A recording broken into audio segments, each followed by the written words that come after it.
जसं मी सायकलचं वारीबद्दल तुम्हाला बोलले होते की सायकल चालवायला पाहिजे. आम्ही वारीसाठी सायकलने येतो, पण वारीला येत असताना सायकलने त्याचे काही प्रिकॉशन्स सर्व सायकलिस्टने घेतले गेले पाहिजे आपल्या सेफ्टीसाठी.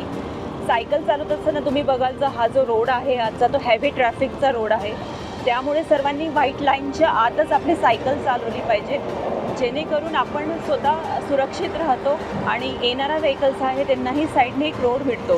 त्याच्यामुळे मला असं वाटतं वारी करत असताना सेफ्टी फर्स्ट. सायकलिंग करताना आम्ही आता तुम्ही बघत असाल तर एक स्ट्रेट लाईनने आम्ही चाललो आहोत. हे याच्यासाठी की हेडविंड आहे आणि हेडविंड सर्वांना क्रॉस करते, त्यामुळे एका लाईनमध्ये आपण गेलो तर हेडविंड लागत नाही आणि जे मागचे येणारे असतात ते स्मूथ राईड करू शकतो.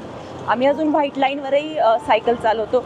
स्मूथ असते म्हणून आम्हाला एक छान ग्रिप तिच्यावर भेटते.